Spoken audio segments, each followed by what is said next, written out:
계획 없니?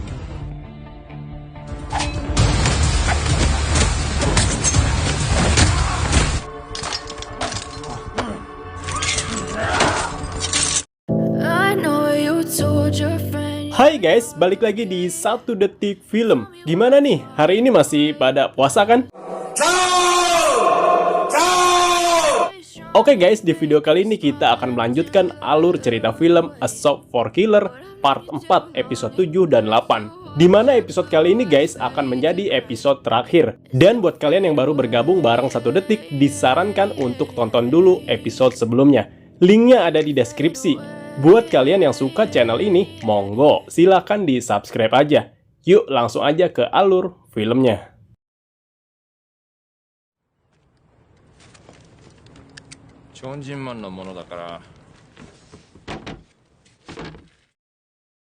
Cerita dimulai dengan Minhe yang baru dikirim Jinman kepada temannya yang bernama Honda menggunakan si cepat ekspres, di mana dia terlihat di episode sebelumnya yang tewas ketika menolong Jian. Kita panggil aja Yanto, karena di episode sebelumnya sudah saya kasih nama. Scene kemudian berpindah pada Jinman yang baru saja tiba di rumahnya. Di sini kita akan mengetahui bagaimana Bell membunuh keluarga Jinman satu persatu. Pada saat itu, Jinman yang baru saja pulang setelah 8 tahun lamanya tidak pulang. Tapi tiba-tiba saja ibunya jatuh sakit dan harus dirawat. Di mana pada saat itu, Jinman yang sudah seharian menjaga ibunya di rumah sakit, diminta untuk pulang dan beristirahat. Dirasa ucapan si emak ada benarnya, Jinman pun memutuskan untuk pulang. 미안해요. 이렇게 잘 걷고 너도 얼른 들어가. 또 올게. Di sisi lain, kita diperlihatkan kepada kehidupan Yanto, yang dimana Yanto adalah seorang penjual senjata api ilegal. Terlihat juga Minhe yang masih tinggal bersamanya. Namun karena Yanto tidak bisa berbicara atau mohon maaf bisu, membuat Minhe kesulitan untuk berkomunikasi dengannya. Pada saat itu, Yanto mendapatkan sebuah paket yang isinya adalah sebuah pistol. Di saat akan merakitnya, dia melihat seseorang yang mencurigakan melalui CCTV. Dia pun bergegas pergi untuk memeriksanya.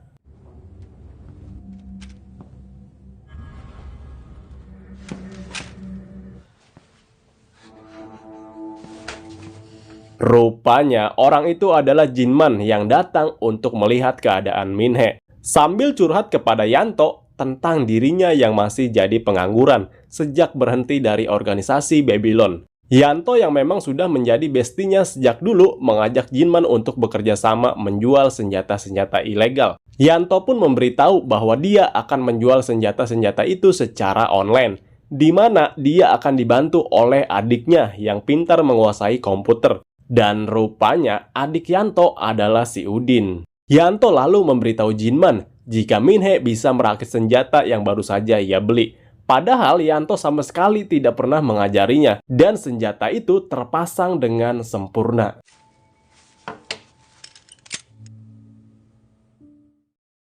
Di sisi lain, kita diperlihatkan kepada Bell dan timnya yang mulai menyusun sebuah rencana untuk menghabisi keluarga Jinman. Namun salah satu rekannya bernama Jung Seol tidak setuju dengan rencana Bell yang harus melibatkan keluarga Jinman dalam rencana ini. Namun seketika Sung Jo mengancam Jung Seol, jika keluarganya ingin baik-baik saja, maka dia harus mengikuti perintahnya. Hingga akhirnya rencana pun dimulai dengan ibu Jinman yang menjadi target pertamanya.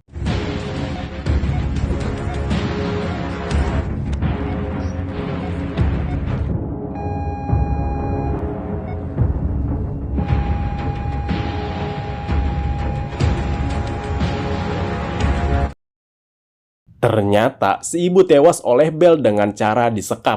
Merasa ada yang janggal dengan kematian ibunya, Jinman berniat untuk mengotopsi mayat sang ibu.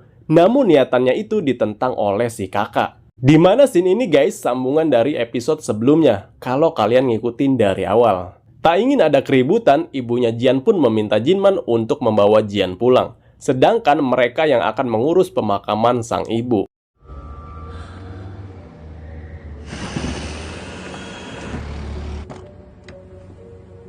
Dan ya, secara bersamaan ketika Jinman pergi, Sungjo CS pun tiba, dan setelah berhasil meretas CCTV untuk menghilangkan barang bukti, Sungjo CS lantas menemui ayah dan ibu Jian. Dan kemudian Sungjo mengajak mereka untuk ke lantai atas dengan diiming-imingi akan diberi kue ulang tahun.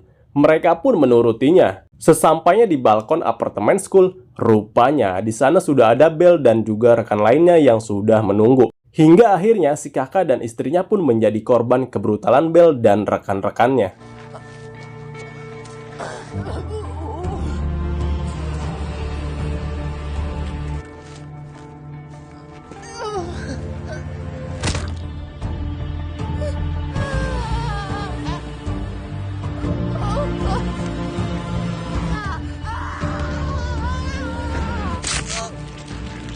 날 가시고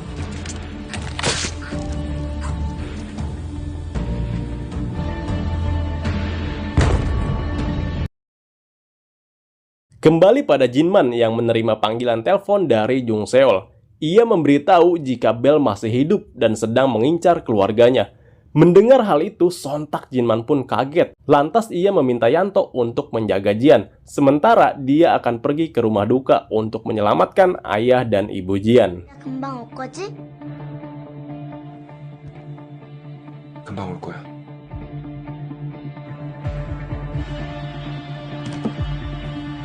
저녁에 삼겹살 먹기로 했으면서.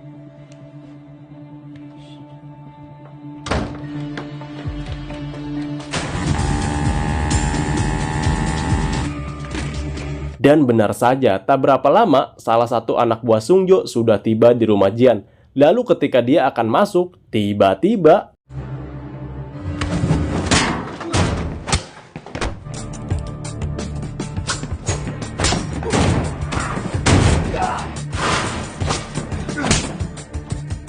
untung saja Yanto datang tepat waktu, dan untuk sementara waktu Jian berhasil diselamatkan. Tapi tak lama, Sungjo dan anak buahnya pun datang. Yanto kemudian meminta Jian untuk bersembunyi, sementara dia akan menghadapi Sungjo. Namun sayang, karena kalah jumlah, Yanto pun akhirnya tewas dengan tangan yang terpotong. Tapi beruntung Jian berhasil melarikan diri.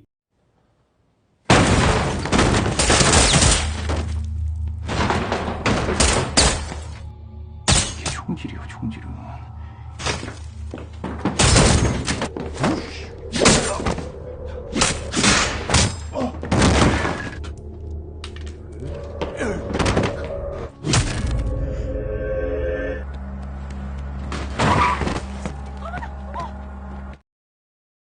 Di sisi lain, Jinman yang sedang menuju rumah duka tiba-tiba dihadang oleh Jung Seol dan pasukannya. Yang alhasil mereka berhasil mengepung Jinman. Beruntung mobil yang dikendarai Jinman anti peluru. Saat Jinman mulai terpojok, dia kemudian mengeluarkan mesin gun yang ia pinjam dari Mamang Rambo, sehingga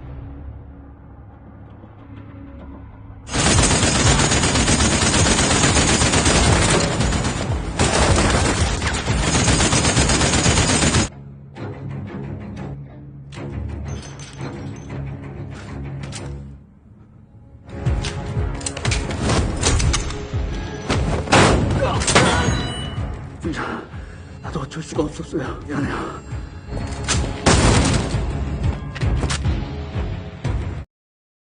kemudian film berpindah pada Sungjo. Sungjo yang mengetahui jika Min-hee masih hidup dan bersembunyi di rumah Yanto. Lalu ia mengirim dua anak buahnya untuk menangkap Min-hee. Tapi karena si bondel mempunyai bakat yang tidak biasa, ia pun mampu menghabisi kedua orang itu dengan sangat easy.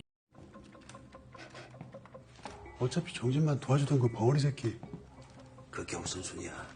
베돌리, 목격자 녀부터 잡아야 돼.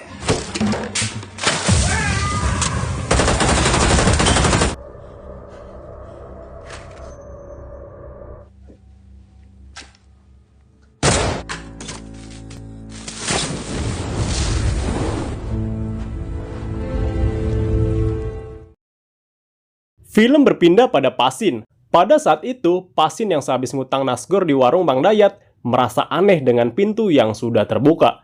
Lantas dia mengambil pisaunya untuk berjaga-jaga. Dan 젬마? 젬마? Ya, rupanya yang masuk ke dalam rumahnya adalah Jinman yang sedang terluka setelah dibegal oleh anak buah Sungjo.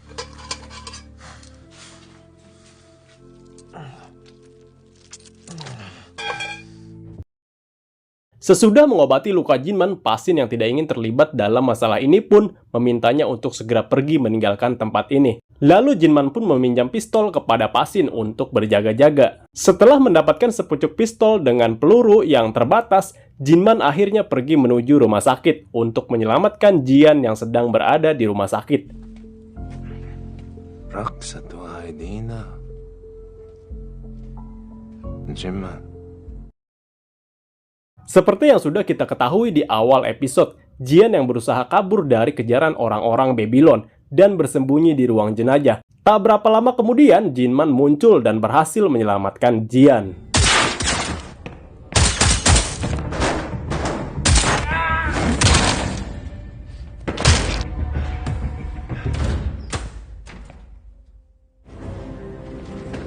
정수야, 이제 집에 가자. Ketika Jinman akan membawa Jian pergi dari rumah sakit, rupanya pada saat itu Jinman sebenarnya telah bertemu dengan Belle. Beruntung dia berhasil lolos dan menghilang dari kerumunan.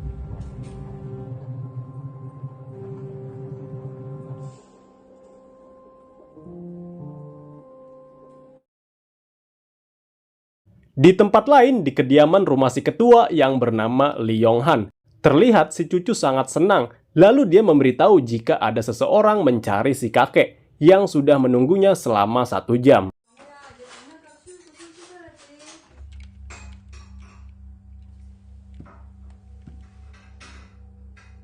서로 인사들 했지? Kedatangannya ke sana yaitu untuk meminta si ketua agar menghentikan semua ini. Jika si ketua tidak ingin keluarganya turut menjadi korban. Dan Jinman akan melupakan semua kejadian ini, sekaligus tidak akan balas dendam atas kematian yang sudah menimpa keluarganya. Dan Jinman menganggap semua ini adalah balasan karena telah membelot dari organisasi Babylon. Hingga akhirnya, Belle dan organisasi Babylon pun berhenti mengejar Jinman. 나다. 뒷마이는 여기서 멈추겠다는데 넌 멈출 수 있겠냐? 바빌론이 멈출까? 바빌론은 멈출 수도 있겠지. 일은 멈추지 않을 거야. 내가 먼저 칠 건가? 단기적인 계획이 필요해. Setelah organisasi Babylon dan Belle berhenti mengejarnya, Jinman berniat membuka toko senjata untuk meneruskan usaha Yanto, di mana Pasin juga akhirnya bergabung bersamanya, dan juga telah siap bila sewaktu-waktu Belle dan organisasi Babylon kembali mengincarnya. Jinman pun kemudian membawa adik Yanto, yaitu Udin, untuk ikut bersamanya, disusul dengan Minhe yang ikut bergabung.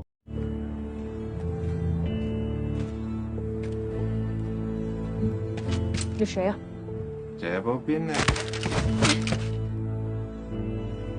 온다.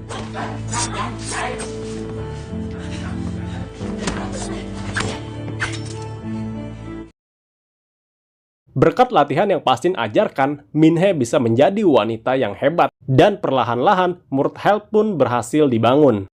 Kembali ke masa sekarang, setelah pertempuran yang cukup intens, Minhe yang tertembak pun sedang diobati oleh Pasin. Sementara Jian masih bingung dengan kekacauan ini. Tapi tiba-tiba Udin mencium bau bubuk mesiu dari balik tembok.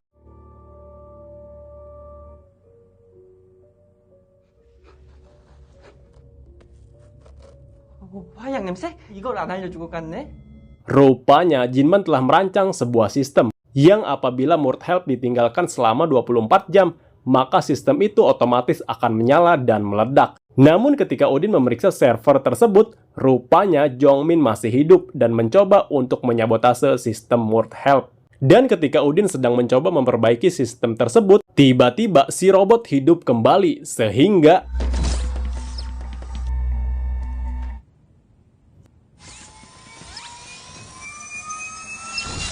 맛이 갔네.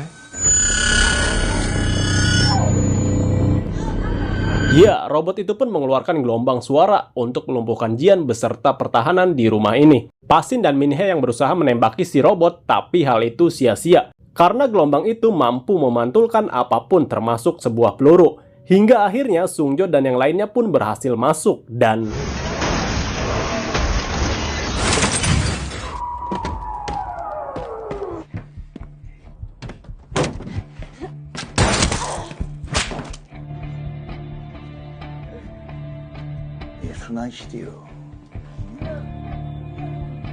Ya, setelah Sungjo berhasil masuk, Min-hee pun harus tertembak lagi. Sedangkan Jian bersembunyi di dalam kamar sambil menyusun rencana.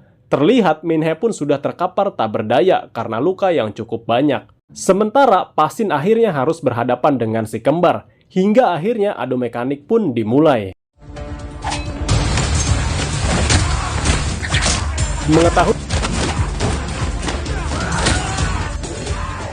Mengetahui Jian berada di kamar, Sungjo lantas mencarinya dan berhasil menemukannya. Jian yang memiliki kemampuan Muay Thai seadanya sempat melawan Sungjo. Tapi hal itu sia-sia, yang memang Sungjo bukanlah tandingannya. Mengetahui itu, Udin yang mencoba menahan Sungjo harus tertembak di bagian dadanya.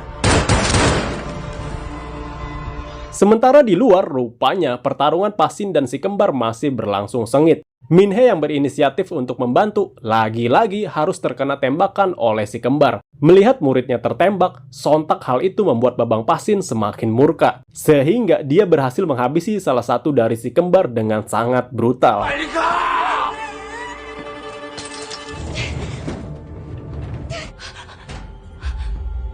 Di sisi lain, Jian yang mulai terpojok berusaha bersembunyi di dalam gudang. Dan setelah melihat ada kesempatan, Jian pun menodongkan pistol ke arah Sungjo. Lalu Jian pun bertanya kepada Sungjo untuk memastikan apakah benar jika Sungjo lah yang membunuh kedua orang tuanya. 죽인 거 너지? 간단하게 설명할 수 있는 게 아닌데 그게 궁금했어? 이 삼촌이 좋은 사람이라고 생각해?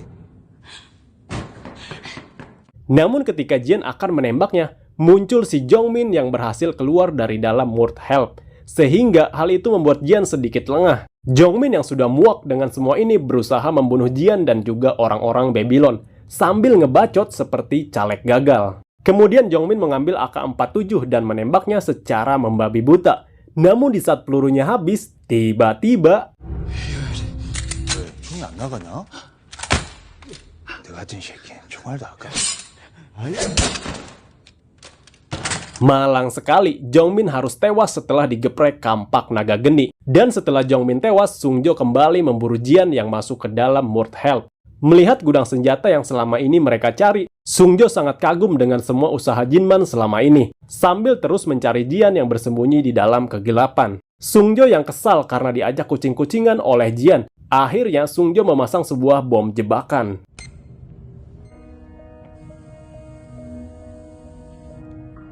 아니 솔직히 이게 뭐냐?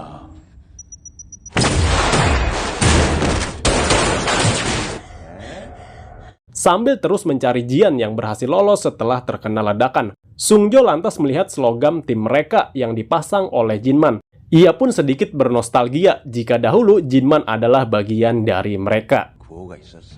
모두 지옥 가지 말자 였는데.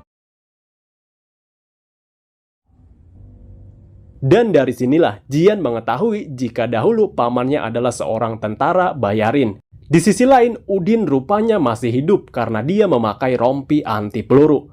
Udin kemudian bergegas mencari Jian untuk membantunya. Namun tiba-tiba terdengar suara ledakan dari dalam lorong.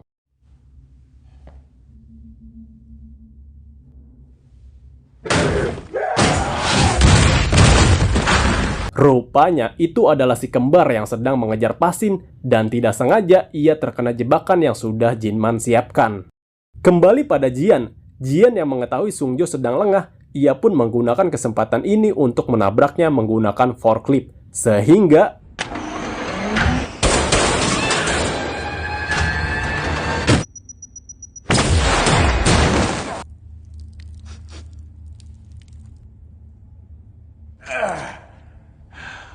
어머나 쓰는 거 아니오. 이 사람 쏴본 적도 없지?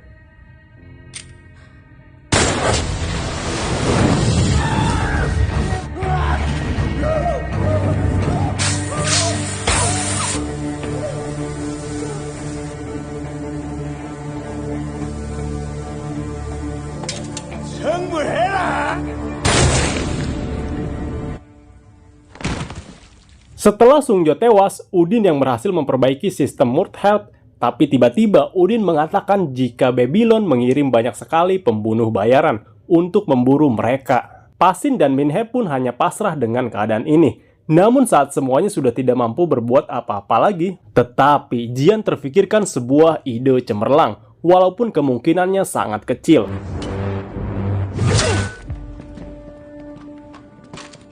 Setelah para pembunuh bayaran itu tiba, mereka kemudian menyebar untuk mengepung Jian CS dan rekan-rekan. Lantas ia memerintahkan Udin untuk keluar dan menahan para pembunuh dengan membawa sebuah bom dan potongan kelapa Sungjo yang sudah terpenggal. Jian bertujuan untuk membuat nyali para pembunuh itu ciut seperti kerupuk kena angin.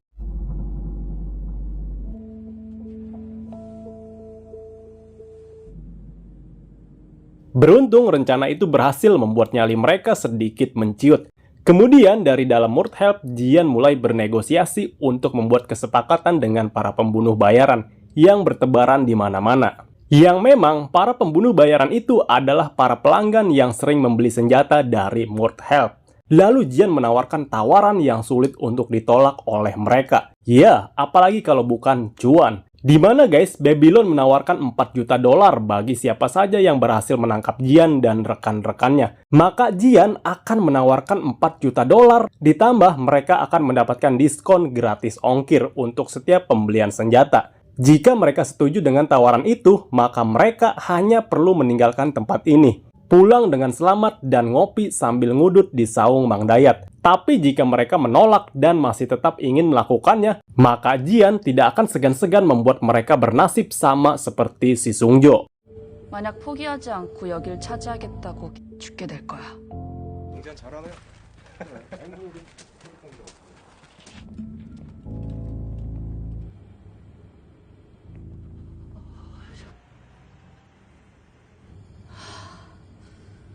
Mendengar tawaran yang cukup menggiurkan tanpa perlu melakukan apapun, akhirnya mereka setuju dan mulai meninggalkan tempat tersebut. Tapi sayang sekali si bondol Minhe harus tewas setelah kehilangan banyak darah.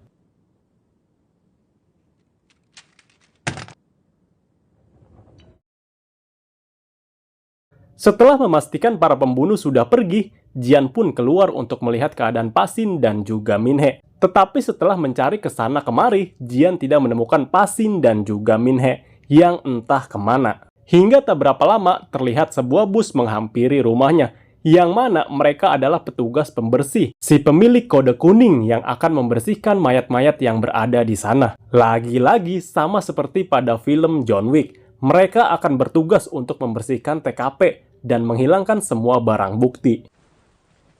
회장님, 지금 뭔가 다가오고 있습니다. 우리 쪽 직원인가? 아닙니다. 확인되지 않습니다.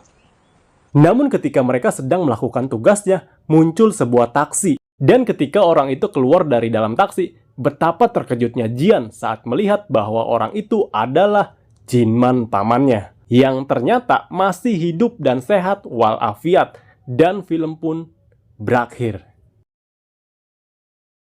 Oke guys, mungkin itulah alur cerita film A Shop for Killer episode 7 dan 8. Yang mana guys, ini adalah episode terakhir, yang artinya tamat dong. Dan buat kalian yang masih bingung dengan ending yang tidak masuk akal ini guys, sini guys gua bakal jelasin. Jadi gini guys, yang rupanya Jinman sudah mengetahui jika Jongmin adalah seorang mata-mata yang ditugaskan oleh Babylon. Dimana Jinman sudah merencanakan semua ini dan berpura-pura bundir. Dimana saat semuanya berfokus pada Jian dan ingin merebut Murthelp, dari sinilah Jinman mulai menyusup ke dalam organisasi Babylon guys. Dan akhirnya membunuh Bell, karena itulah saat di akhir film terlihat guys wajah Jinman terdapat luka-luka.